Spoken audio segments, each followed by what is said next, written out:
베드로서 2장은 거짓 선지자와 그 선생들에 대한 가르침을 말씀하고 있습니다.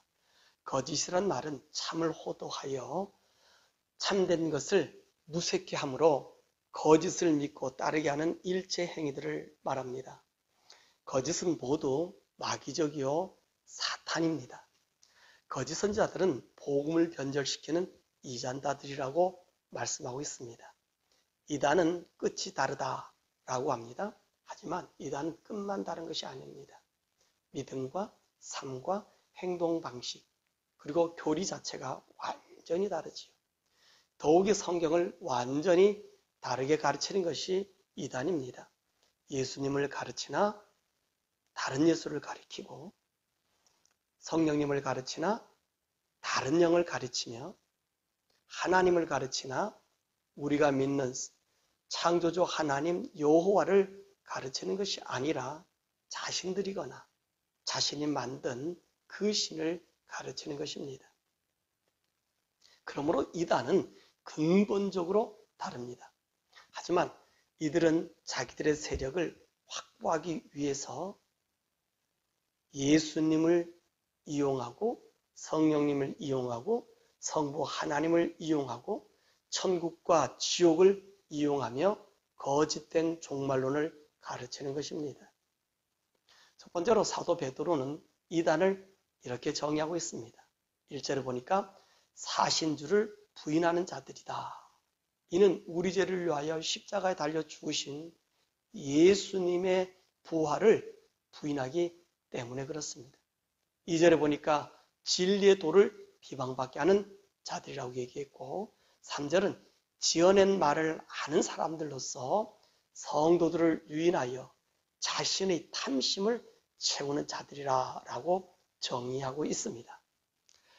이 거짓 선생들의 삶은 어떠합니까?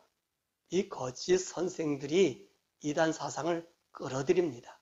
그래서 주관하시는 즉 하나님의 권위를 멸시하여 12절에 보니까 이성 없는 짐승과 같고 13절에 방탕하는 자들이며 14절에 음란하는 자들이요 14절에 16절의 말씀 보니까 탐욕하는 자들이다 라고 말하고 있습니다.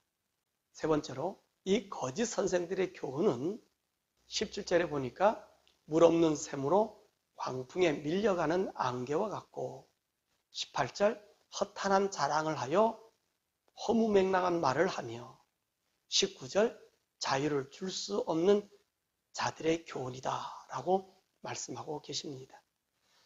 네 번째로 베드로는 이들을 경계하라고 합니다.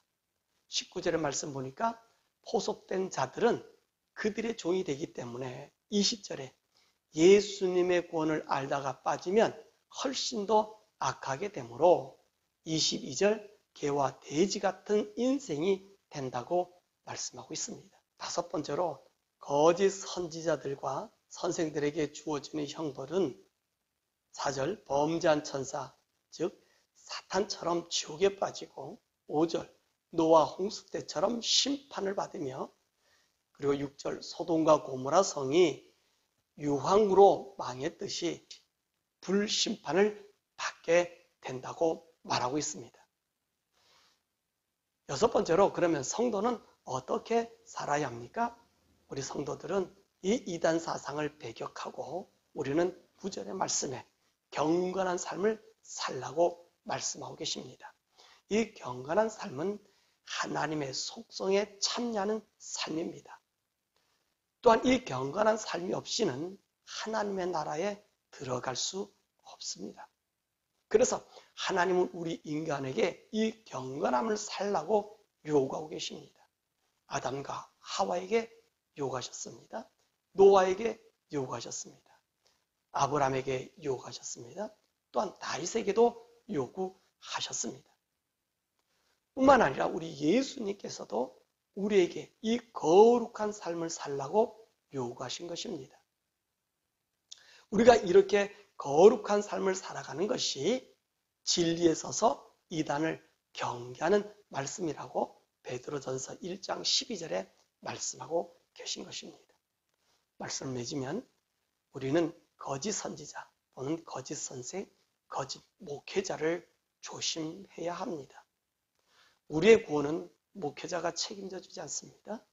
교회가 책임져 주지 않습니다. 오직 우리의 구원은 여러분 한 분 한 분에게 달려 있습니다. 내가 하나님 말씀을 듣고 따르고 순종하느냐 하지 못하느냐에 달려 있는 것입니다.